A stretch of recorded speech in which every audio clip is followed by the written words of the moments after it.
Good morning, good afternoon, and good evening, depending on where you are.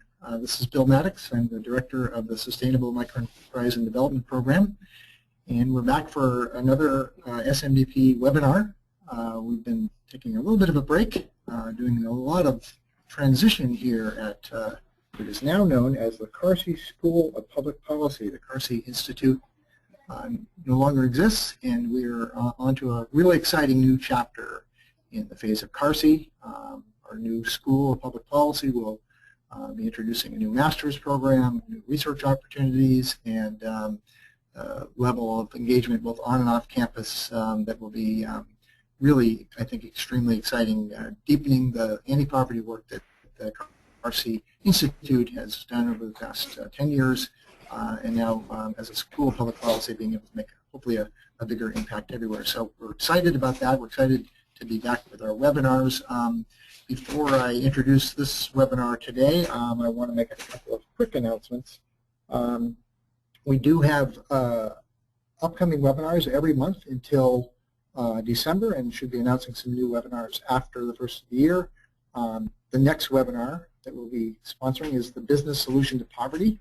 We're really happy to have Mal Warwick.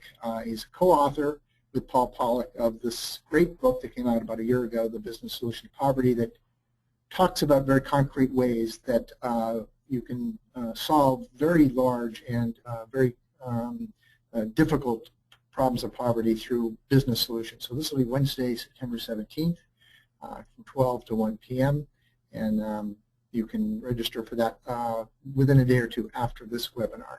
Our next webinar after that will be Scaling Up Savings Groups with, Scaling Up Savings Groups Growth with Private Service Providers. This is Wednesday, October 1st, 9:30 a.m. to 10:30 a.m. And these are all Eastern Daylight Time, GMT -5. Mark Bevois from Catholic Relief Services will be joining us to talk about this exciting new model of savings group promotion that CRS has been doing in Africa. This is actually a way of promoting a workshop and a training program that we're going to be doing in Rwanda. On the dates are going to be November 3rd to the 14th, and the actual workshop dates for the PSP workshop are going to be November 10th to the 14th. So there'll be exciting opportunity to learn savings group program design, savings group MIS, and then the private service provider model. We have other webinars that will be coming up after Sharia compliant microfinance, what and where it is and what it can teach us with Malcolm Harper in November, and financing options for social enterprise in December with Drew Tolchin from Social Enterprise Associates. So hopefully you can join us for those webinars. Remember that we always record our webinars so that you can come to our webpage and listen to them even if you aren't able to join us in real time. We will be, as usual, in these webinars, we will be taking questions. You can see on your GoToWebinar box, there is a question box, and you can type in your questions. I'll acknowledge that I received your question, and then once the webinar presentation is done, then we can launch into the questions. We'll have quite a bit of time for that. I'm really excited to have Mary Morgan join us for today's webinar, Deepening Our Understanding of Markets, Informal Regulations in the Business Enabling Environment. Mary is a longtime faculty member of previously the MDI in Africa and the SMDP, and has been doing work in this field for decades, has really been looking at systems and complexity theory and trying to understand the way we can make significant impacts in giving poor members of our communities deeper access to markets. This is a more nuanced and detailed approach, hopefully a way that's going to give us better strategies, better interventions, and it's an exciting new approach that Mary's going to be talking about today, and we really encourage you to ask questions, encourage you to be a part of this conversation.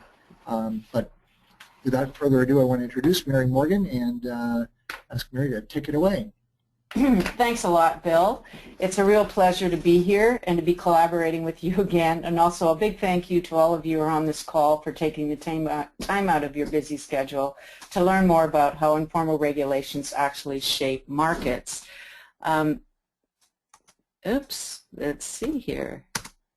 I can't seem to move my slide here, Bill. Oh, there we go. Okay, I see. I find out here.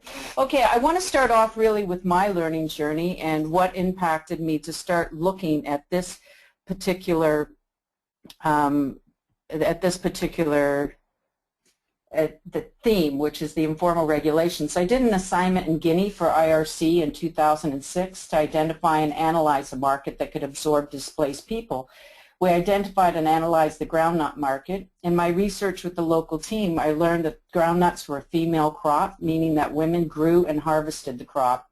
This had impact on the delivery of technical assistance because women can't attend training during the specified times that they had domestic obligations like preparing and serving meals. In this case, women's roles had to be considered when designing contextually appropriate interventions to strengthen the groundnut market. Well, then in 2007, a case study was done for USAID that revealed that the particular market in this region was also influenced by ethnicity. The Malenke ethnic group engaged in the role of wholesalers and traders, and the Guersi, I hope I'm saying that, ethnic group engaged as farmers. So it would also be the Guersi women who were the farmers. There was ethnic tension between these groups which affected the groundnut market. The case study revealed that it was stakeholder meetings that opened up communications and eased these tensions. I'm going to admit to you that I was disconcerted at my omission of the ethnic variable. Actually, I was outright embarrassed. How could I have overseen this important factor? I got gender. Why didn't I get ethnicity? It was because I didn't have ethnicity on my radar screen like I did gender. Thus, there were no instruments to dig deep into the context and bring into relief the variable of ethnicity. I was using the value chain framework, which is, at that time only included formal regulations in the business enabling environment. This experience is what inspired me to start looking at the social regulations of markets. Oops, sorry, we're just getting it here. Okay, so I want to start off with paradigms. Paradigms are frameworks that include all the commonly accepted views about a subject. Essentially, it is a basic belief system or worldview. Paradigms shape how we think and act. Economic paradigms influence our life tremendously. So let's look at the dominant economic paradigm for a minute, which is neoclassical economics. Okay, there are three basic neoclassical principles, and the first one being that individuals are rational beings and their rational preferences are based on reason and facts. Emotions don't play a role in transactions. Second premise is that people act independently on the basis of perfect information. Everyone has access to the same information. There is a level playing field. The third principle is profit maximization. This is the only significant factor motivating economic agents. So these are the three principles, basic principles of neoclassical economics. Well, what about the cost to making a transaction? Oh dear, something's, okay, here, it's going too fast for me, okay. And transaction cost theory identified that people do not have access to information equally because of the costs incurred. There is no perfect information. There is asymmetrical information, meaning that some people have more information than others.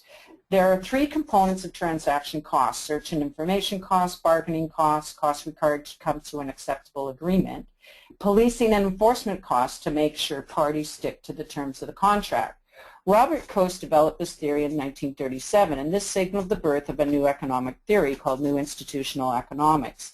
Now, there is old institutional economics and there's new institutional economics, but for the purpose of this, I'm not going to go into it, we don't have enough time, but for the purpose of this webinar, we're just going to call it institutional economics. So institutions are at the core of institutional economics. Surprise, surprise. Institutions are not buildings or restricted to things like banks, universities, hospitals. Institutions are humanly devised to structure and interaction, and improve efficiency. Institutions are the rules of the game being life, and the rules being the institutions that inform us how we have to behave and interact.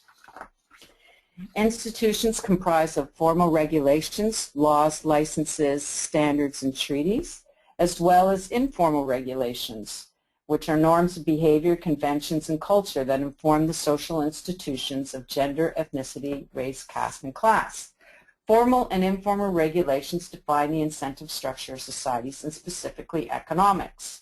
In the value chain approach, the business enabling environment, the business enabling environment comprises of formal regulations, informal regulations, and infrastructure. So we can see that actually we're bringing in institutional economics to help us understand, or we're adapting it to the value chain approach. But I'm going to show you in a minute that that's kind of where we're running into problems because there are two types of paradigms. So let's look then at the institutional economics paradigm. Well, Oliver Williamson, a Nobel Prize winner, developed a schematic to present the 4 levels of institutions that shape economics. Remember, an institution is the rules of the game. So this slide is an adaptation of Williamson's schematic. The first level is embeddedness, which means that the market is embedded in society. I'm sure you've heard, and you even say, the context is everything. Well, this is why. The context is the basis of all economic behavior, which then influences economic activities. Context comprises of customs, traditions, norms, and culture, which all inform the social institutions of gender, ethnicity, religion, and class. These social institutions then regulate how people behave in economic activities, and as you will see, it is these institutions that shape formal laws. For instance, apartheid was a law in South Africa which dictated who did what according to race in the labor force. In India, the caste system is an economic division of labor. These institutions have a lasting grip on the way a society conducts itself, but we've also seen that this level can change. Apartheid has been abolished due to lots of activism, and look at the women's movement and how that has changed gender relations. Oops, okay, we're having a little bit of problem here, but I think we're doing okay. Level 2 then is the institutional environment of the economy. This level lays out the rules of the game and includes the legislative, judicial, and bureaucratic functions of government, as well as the distribution of power across different levels of government. The definition and enforcement of property rights and contract laws are important features in this level. In many contexts, we can see how changes in norms regarding women, for instance, being permitted to work outside of the home, and this has enabled women to purchase property, and then this has had changes where the property laws have been changed. So we can see the relationship between the first level of embeddedness and how it informs then the laws. So then we get into governance. The third level is governance of the contractual relations. So now we're moving down about how the actual firms are being governed and transactions are being governed. This is an effort to create order, which then mitigates conflict or realizes mutual gains. This level of institutions is concerned with the policing and enforcement costs to make sure parties stick to the terms of the contract. Contract law is necessary to protect people, especially if one or more economics has more advantages than the other and can manipulate the market. You know, the actors that have a broader reach and influence policies with their money and power. This is the level that is needed to rein in the bullies in an economy. Of course, in some countries, you know, this level needs to be addressed or changed because, there we go, governments. This level needs to be changed. But there is also, we can see how institutions have changed governance and contracts and laws and protection of people. For instance, in Canada now it is illegal to discriminate on the basis of race, gender, or sexual orientation, and this has opened up the labor market with opportunities for many people.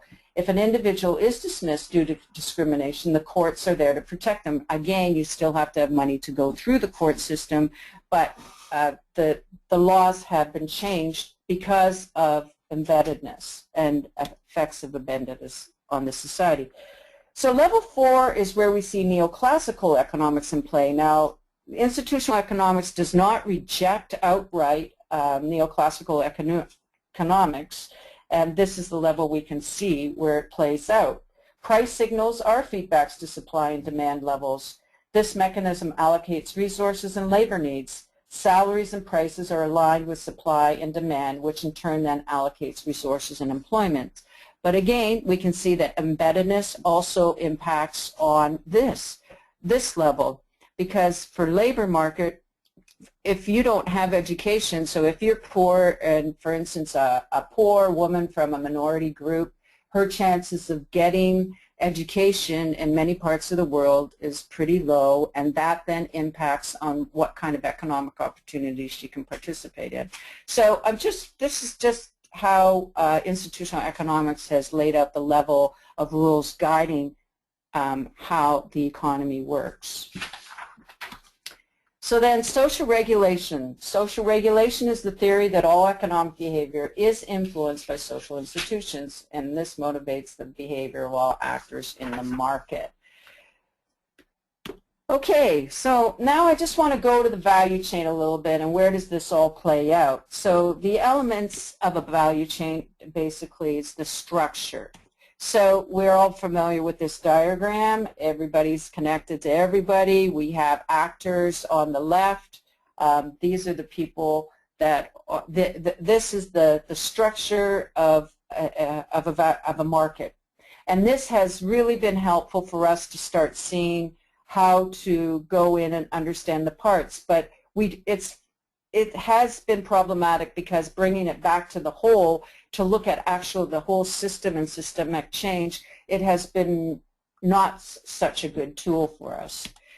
Then we have the dynamics of a value chain, and that's the level of cooperation and coordination between actors. The inter-firm relations, information transfer and learning, power exerted by some firms over others. The dynamics of a value chain or market system is shaped and influenced by the social institutions of gender, ethnicity, religion, and class. These institutions regulate who can participate at what level in the market system. So the value chain paradigm, it's a linear way, it's prescriptive, meaning that it lays out how a market should be. Descriptive a descriptive paradigm describes what is. A prescriptive describes what should be. This has challenged us in the field because inclusive markets are complex systems that are dynamic, while the value chain paradigm is normative and prescriptive, which is a theory that is much better suited for a static system. So I've been talking here about systems a little bit. I just want to, so what is a market system?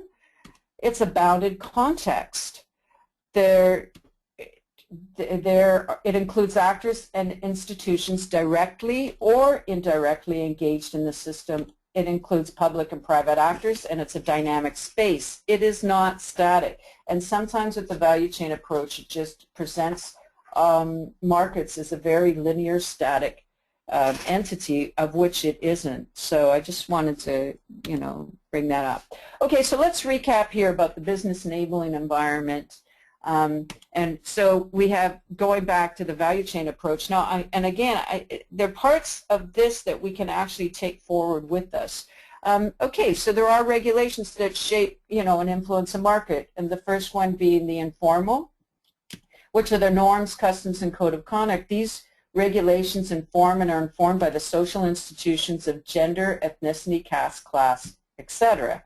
These social institutions are shaped by history, for instance, colonialism, imperialism, and economic paradigms. So what I mean by that, the transition from socialist to capitalist.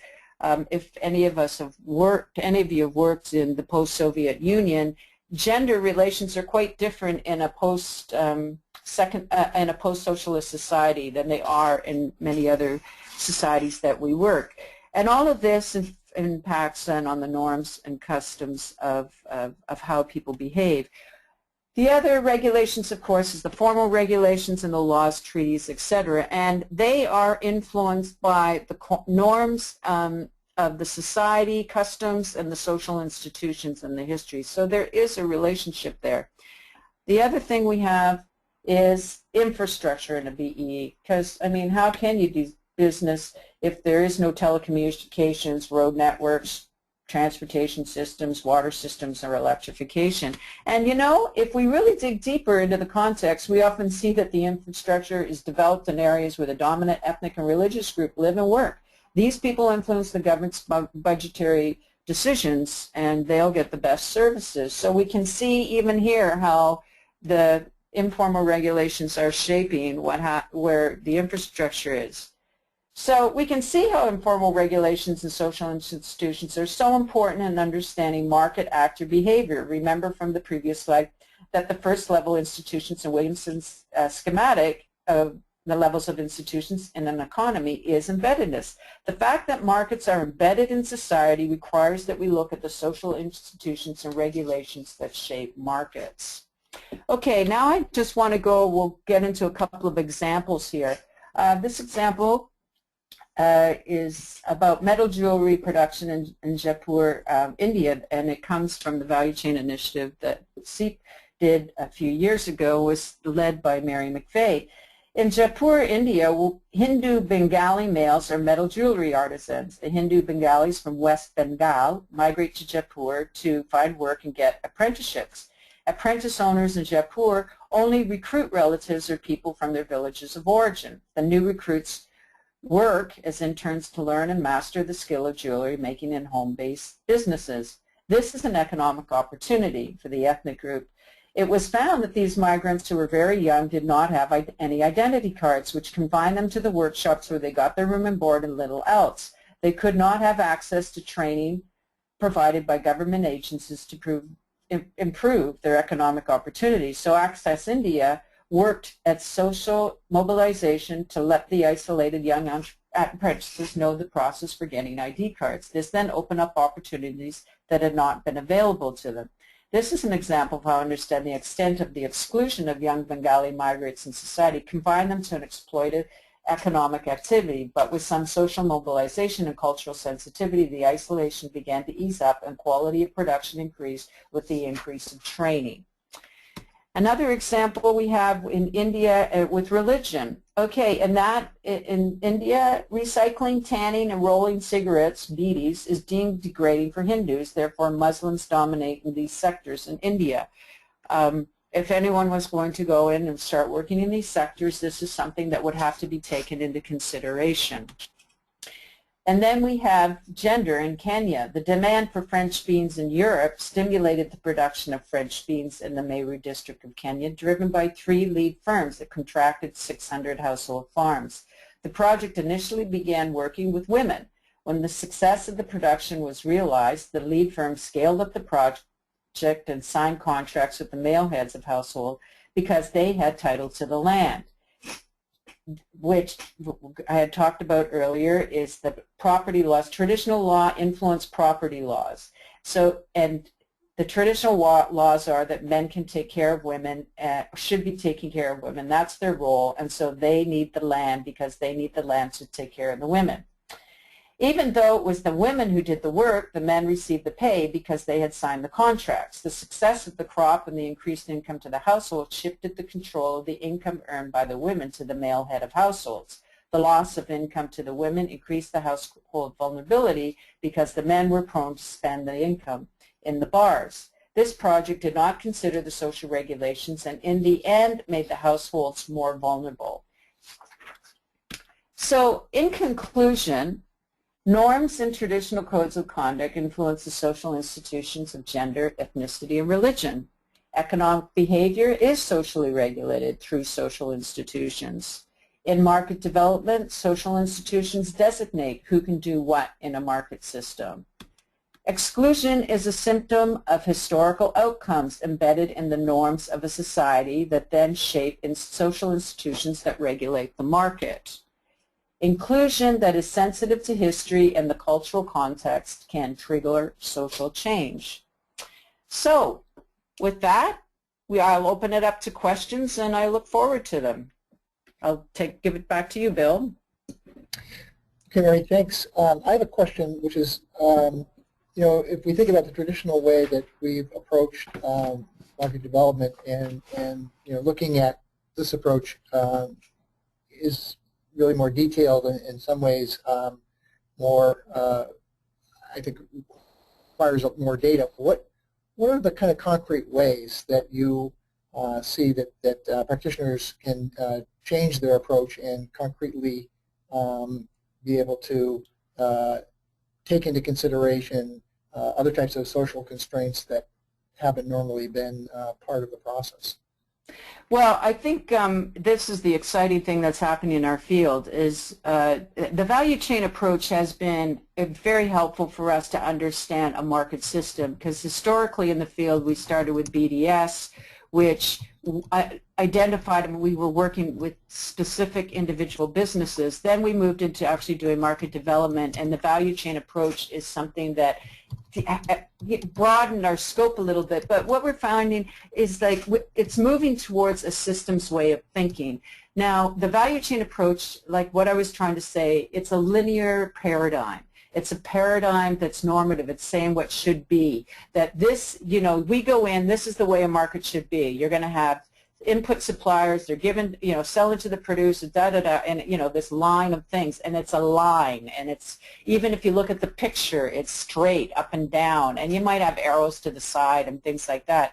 But what happens then, we have to bring in all that, we have to bring in the gender approach, we have to bring in the ethic approach, we have the power approach, and all these approaches, and what happens, it's overwhelming for us to actually get at what's looking. Now, if we look into if we approach it from a systems perspective, it's like, I'm not saying throw the baby out with the bathwater. It is interesting to know the different, because you know, the different activities and what is the boundary, what are we actually looking at? We need a boundary. We can't look at the whole world because everything is connected actually. It's sort of, we do need to bring in what is it we're dealing with.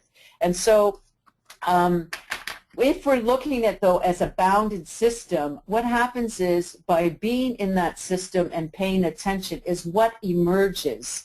And if in going back to what got me into this whole, you know, field or this area of really looking at it, my experience in Guinea, I didn't let it emerge. I just went in there, this is what I'm looking at, do.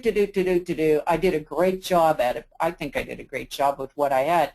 But I missed a really important factor. It's like, wow, that's pretty, you know, important to think that there are two activities within that whole market system, and it's designated to two specific ethnic groups, which will affect how you work with each other. And the fact that there was conflict, there was no way I could even bring that out. Now, that doesn't require, I mean, it would be great if you had 2-3 months to actually do the analysis. I actually had 5 days. So what can I do in 5 days? But it's for me as a practitioner to start thinking systemically, and how am I talking even to my local team? How it's sort of like, how do we go out and start looking at, you know, like letting things emerge is how also, what kind of questions are we asking? So that's how I think we can start looking at markets differently, our approach to market development differently, and it is happening. So kind of a somewhat similar question, but more detailed. Marcus Janelle has asked a question, when doing value chain analysis, how can we best take these social institutions into account? Are there any tools or methods that you would recommend? Well, Marcus, glad to have you on the call. It's all in the instruments. It's in the instruments of what we're looking at, and I think it's also in how we're interacting with the people in the field, and the sensitivity of, you know, what we're looking at. So I think that what I'm trying to in this webinar is just presenting, actually social institutions have a huge influence on the meta aspect of a whole economic system. So how do I be more sensitive to that? So it starts with me, or the facilitator doing the analysis. It starts with them. It's like, okay, look, I'm not just going, I'm looking at, sure, the economic activities where transactions occur, but what are the factors that are influencing these economic activities? And I have to sensitize myself to that. So now, going into doing a market analysis, I would be knowing that ethnicity and religion and, caste, all those things, I know that that influences how am I talking about it, how am I paying attention. So if I was going to go in and look at a specific sector, then it's like trying to find out, okay, who are the main players here? What influence, why are they the main players here? So it's what are the kind of questions that are driving my inquiry and allowing the emergence of the system to appear to me. So you're really kind of talking about a sociological or anthropological approach to kind of expanding your knowledge of how these different elements affect markets. It's not just strictly economics, but it's really looking at it's behavioral economics and other disciplines that you need to apply. Well, I think we can say that too. I think that we have to remember economics is a social science. It is not a science. So as a social science, that kind of indicates that, yes, sociology. In fact, economics came out of sociology. So that was, when it first started as a field. So I think yes, you're going to be bringing in those approaches. I kind of feel a little nervous to say it has to be sociological, anthropological. I think it's just in our own beings. It's like, and we have to start moving into a new way of thinking, and we can't be as compartmentalized and say, yeah, I'm going in, I'm just looking at gender. Look at, a market exists, and it is. And what is happening in that market, the roles of women and men are there. So you have, there's the, the value of labor, the value, labor value, et cetera, that influences that. And if we start pulling women out of it, we just focus on doing a project for women, is that a good idea? Targeting them and separating them out. Women are part of the market system as is. Sometimes it's not as visible. For instance, like I've done work in Bangladesh or Pakistan, Afghanistan, women are not interfacing in the market. So they think, oh, women aren't in the market. Are you kidding? Women are in the market. They're drying the stuff. They're doing post-harvest. They're weeding. They're packaging, I don't know, all these, and those are very important elements in any market system. So they are part of the system. It's not like they aren't part of the system. We want to see them as interfacing in the market, and that means women are participating. Well, in some contextual relations context, we have to say, oh, is that a good idea to be shooting for that right now? And how can we improve their skill level or their understanding of their position in the market and the importance of it, that then it's valued by all the other actors, and then eventually they will move out into an interface with the market, maybe, maybe not. But the question is like, if they are improving their status and their knowledge within the market system, that will also start shaping, how the market will work. So, I mean, that's just one little, I use gender because gender is something that we're all, familiar with. Sure. So Marcus has asked a follow-up, which is, but don't you run the risk to become biased towards giving too much weight to social institutions? How do you balance your assessment in a way that gives you an accurate picture of all influencing factors? That's a really good point, and it's always, makes me a little nervous when we just focus in on one aspect. I think for me, in my own learning journey, it was like starting to realize, right, okay, I missed this, what else am I missing? So I went into this to start understanding the intricacies of factors that are shaping markets, because there's climate, there's the political, the political environment, there's sort of like, there's global playing, what's happening between the global economic actors that are affecting treaties, all these kind of things. And You know, what's happening with the price of oil these days? That's affecting things. All these things are affecting, you know, market and influence. And I totally agree with you there, Marcus. And I'm not saying that we should just be focusing on this at all.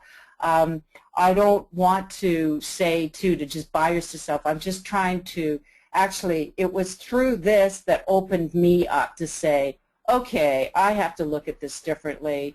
And, you know, I'm finding it way more comfortable to move into the systems paradigm than to stay in the value chain paradigm, although aspects of the value chain paradigm I think can be useful in our work in systems thinking. So no, I don't, you know, there is the danger of biasing for this. I think we have to look at what are the boundaries of the system that we're looking at. Within the boundaries of the market system, you know, whether we want to do it with just one product, whether that boundary is, you know, set by, okay, we want to influence the participation, make it, you know, influence the inclusivity of the market system. So how do we bring in these, you know, minority groups so that they're more active, whether it be like people living with AIDS or whether it be, you know, a marginalized social group, whether it be women or, you know, whatever the case. That might be part of the boundary, but, you know, we're still, it's the whole product that we're, you know, whatever commodity that we are looking at, it's like how does that fit and why are they excluded? That's an important piece, not like we just want to make them included. What are the factors excluding them that we, you know, can also, you know, have effect on that, and we can sort of inspire some systemic change. So Oyosade Taiwo has asked a question, what happens when informal and formal regulations conflict? Yeah, that's a really big, like, I would be curious, like, what, if you could, can you give me an example of why, of like how they would conflict? Like, what would be the conflict, or is it really one influencing the other? Okay, we'd have to wait for Oyosade to type in something here. What I'll do is I'll ask another question, then Oyosade can give us more details. We have a question from Gloria Almeida. Do you have an example of how education contributes to change in custom or tradition and the actual effect it has on a business practice or economic behavior? I would, the education, and I mean, I'm going to look at informal education. Well, I mean, we can look at education, if even formal education. The stats coming out of, I mean, that I'm familiar with in Canada anyways, is that right now there are more women in universities, and in fact women are getting more higher salaries and as professionals and bringing in more money in the household now in Canada. So that's because they've had access to education. I think there's also informal education in a lot of our contexts, and there's which there's nothing wrong with that, where women are learning new skills, or in some situations, you know, it'd be other ethnic groups, and that opens up also opportunities. So I think the example of, you know, with what I presented in that case study in Jaipur, when those young men then had access to the identity cards, they could access to training, which then they were able to learn better, they gained more skills in jewelry design and production, which then impacted on the market system. So that's one example of education. Or I think in some cases we've all worked with, many of us have worked in, we've identified a market, we've identified there are actors in that market that need some specific technical assistance. We do a series of educational workshops to give them some technical skills, and then they actually implement that, and that improves the market system.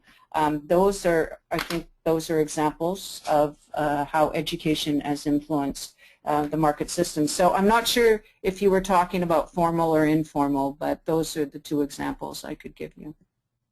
So John Chettlebrou has asked a question, given their role in determining who is benefiting from markets, does this imply that market development interventions need to do more than just understand the role of social institutions? They actually need to stimulate change in them, social institutions, in the same way they would stimulate change in more recognized market institutions. That's an interesting question. I don't think we have to go in and say we're going to change social institutions. I think if we start doing that, we're going to run into big problems and conflict. And that's why, and I'm going to go back to gender, and this is my pet peeve about gender focus, is that in many times the donors say we have to go in and increase the participation of women, so we're going into Afghanistan and women have to be in the market. Well, you know what? We do that, we're setting the women up for more domestic violence, exclusion and shunning within the greater society, but hey, we're going to reach our targets. I don't really see the positive aspect of that at all. So when I was working in Bosnia back in 1999, which came out of a war that was inspired by ethnic divisions. Well, that was one aspect. It was actually economics that flamed that. But anyways, we're not going to go into that. But I was doing, we started doing some big market linking project. This was in the day of BDS. So we were linking businesses together. We had a database set up, and there were, we had suppliers, and we had suppliers and buyers. Anyways, what happened, we started monitoring it. We were seeing that we were actually supporting cross-ethnic trade. Now, in a post-war, in a war where that was what flared up and caused horrendous, collateral damage, and also broke the social fabric. So we actually contributed to reconciliation through working on the market, creating opportunities, and the system itself just moved into that. So I don't think, no, I would say it would be dangerous for us to go in and say we have to change the social institution. Would we go into, at the time of apartheid, would we go in there and say, oh, we're going to make sure, we're going to bring apartheid down on this project, and, we're going to bring, well, you couldn't. Forget it. That was not going to happen. The social institution of ethnicity there and race, it's like that wasn't going to happen. When you can't go in there and do it, you would have set everybody up to be hurt. So I think that's the beauty and power of market systems. Markets, sure, are embedded in a society, but markets are a mechanism where we can allocate resources. There is a mechanism there through the market. And if we're focusing on the markets and enlarging our whole, like our view and our lens to say, oh yeah, these are other factors affecting the transactions, that's what's going to encourage people to go in and start participating, because people want to earn a living and improve their life. That's what they want to do. That's what we're facilitating. And when people start doing that, they start getting their power and their agency, and that's what contributes to social change, as we've seen in the women's movement, as we've seen in apartheid, even in India with the changes in what's going on with the caste system. I mean, those are three dramatic examples of how economics really has changed the social, has opened up spaces for social institutions to change and customs to change. And so there's a relationship.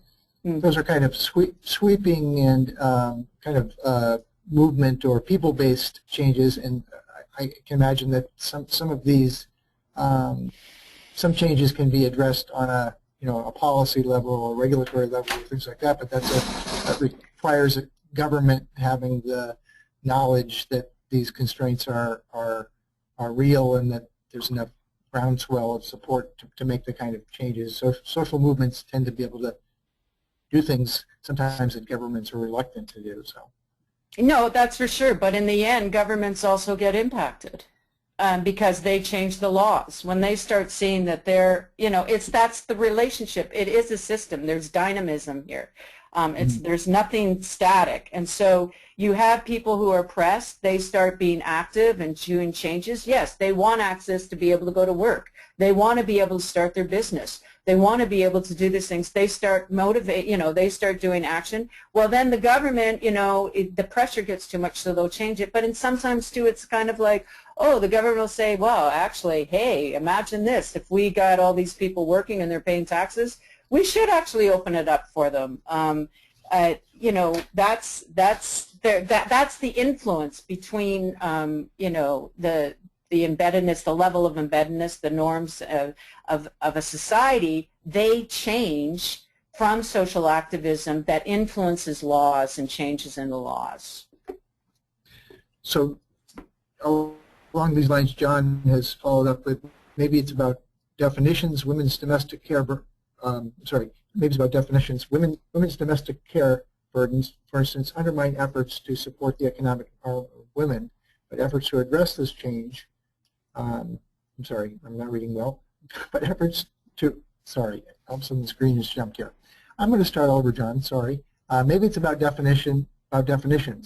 Women's domestic care burdens, for instance, undermine efforts to support the economic empowerment of women, but efforts to address this, change gender attitudes, etc., have in fact released this burden, opened up opportunities for women, and increased the agency. So it's really about changing social norms, right? Yeah, okay, I see where you're going at here.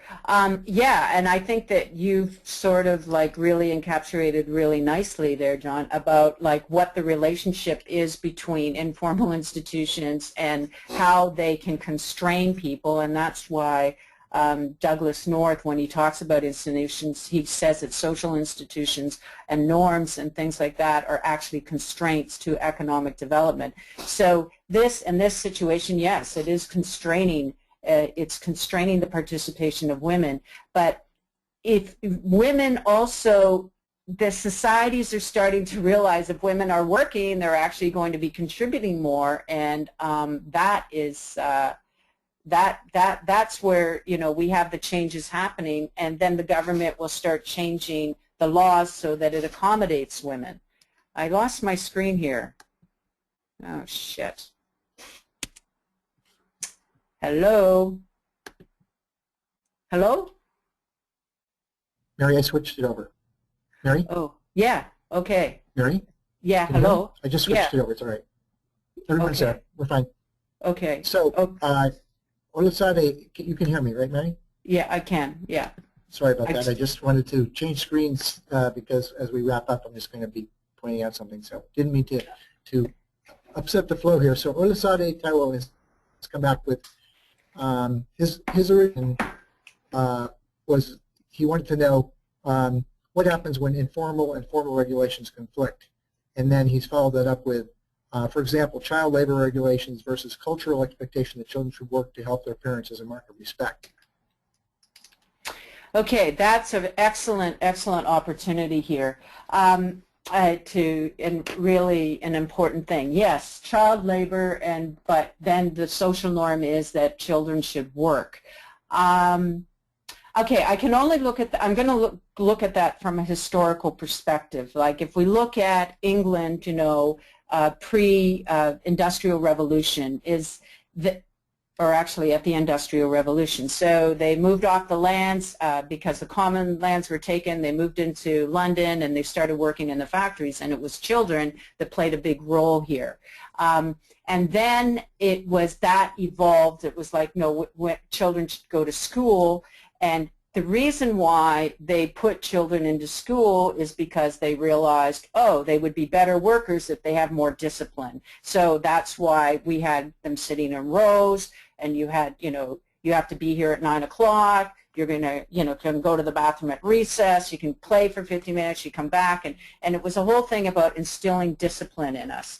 So, but okay, that example, really the underlying thing is how can you be more effective as an economic actor, as a laborer in the society. So in that situation, there is a conflict. There, like the moral, ethical conflict. But then that's my moral, ethical conflict. For the parents that are saying their kids have to work, I would then start looking at, okay, parents, they want their children to work because they want them to be honorable citizens. That's a good thing. There's nothing wrong with that.